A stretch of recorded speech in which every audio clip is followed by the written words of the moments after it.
Hi everybody, welcome back to our channel. I'm Sid. And I'm Mackie.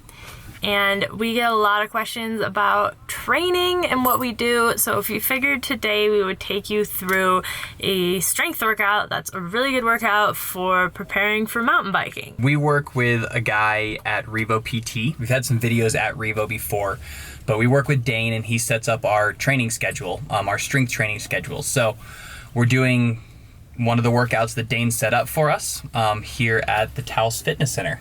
So Dane and the other guys at Revo do have a YouTube channel. We will put a link to it up there. They do a lot of great PT related videos. So if you've got some nagging injuries, great channel to follow. Just a few notes on strength training. We are in the middle of our race season right now, so our strength training, the workout we're going to show you today is a lot different than what we would be doing, say, in a build phase in January or December. That means lighter weight, faster movements, higher reps generally. Higher reps, and basically the goal is we don't want to tire our legs out too much with the strength training because we're also doing a lot of other training load and we're kind of at a maintenance phase. That said, I think this is a great workout for someone who's just maybe getting into doing some strength training.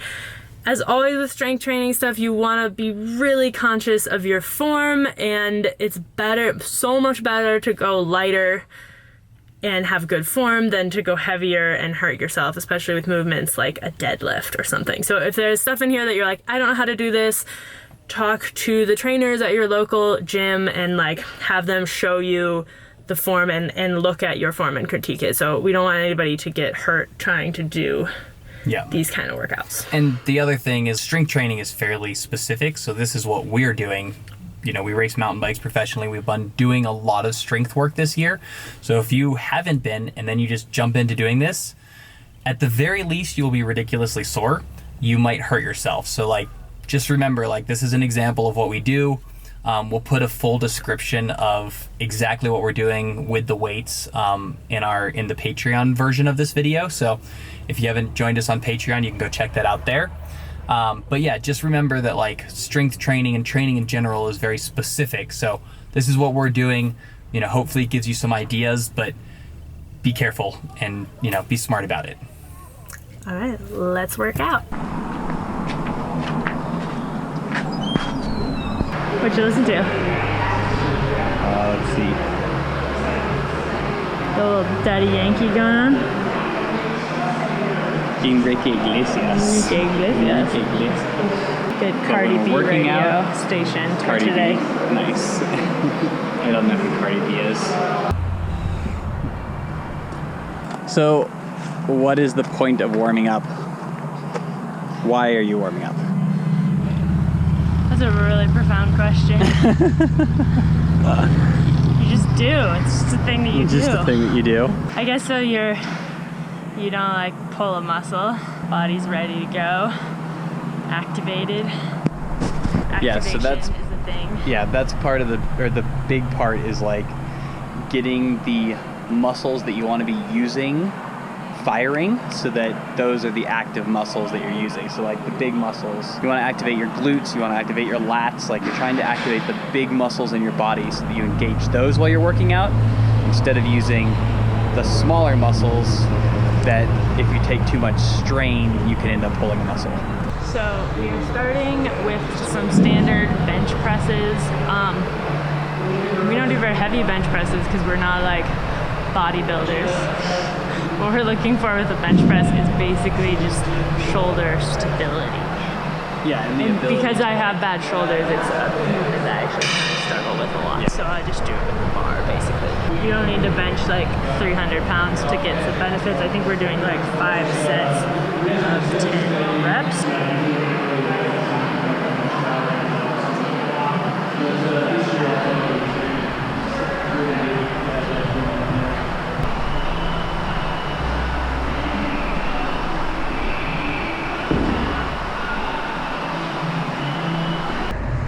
Next up, got some light sumo deadlifts. I'm not really sure what the advantage of these sumo ones versus normal deadlifts is. 5 sets of those as well. So we decided that 2 kettlebells made more sense for Sid than the bar.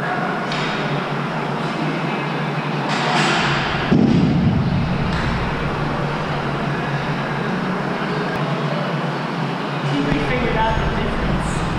Yeah, I know. I'm gonna be so sore there. It's going to be very sore. Yeah. So it looks like we got some kettlebell snatches, which is kind of a mix between a kettlebell swing and a snatch. It's not like a straight snatch.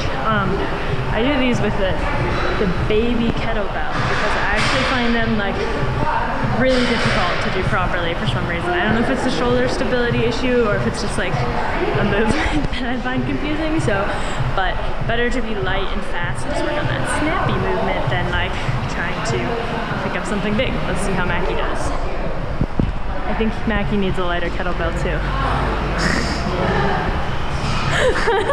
It's harder than it looks. No, I need to watch the video again. I'm doing something. I was just assuring the internet that it's harder than it looks. Anyway, we can show you how we get these workouts on a website called Fitbot, and Dane puts it in with a little description and a video. And we can watch this tiny chick do it with a gigantic That thing's kettlebell. plastic for sure. There's no way. Oh yeah, There it's like a seems- snap up the front. Yeah, it's like a swing, a snap, and then yeah, they're hard. I think it's sort of a speed movement. Get a lighter one. You're gonna hurt yourself. Yeah.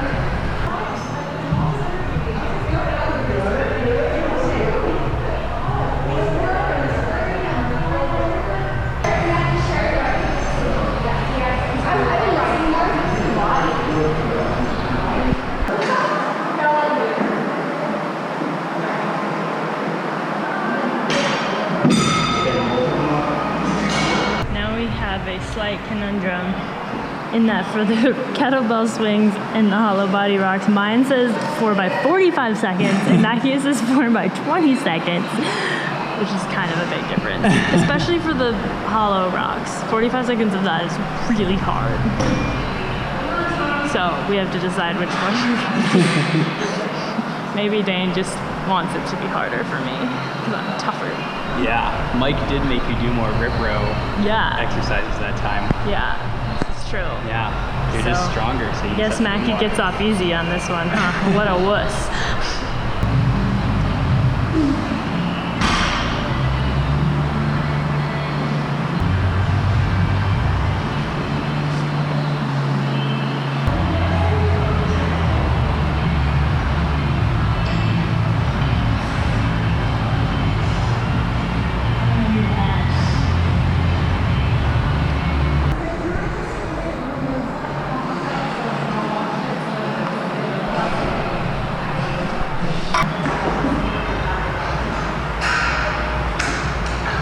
I have to say, those last 3 rounds were really hard. The combo of the kettlebell swings, the hollow rocks, and the lunge jumps, those are just brutal. So that's our workout.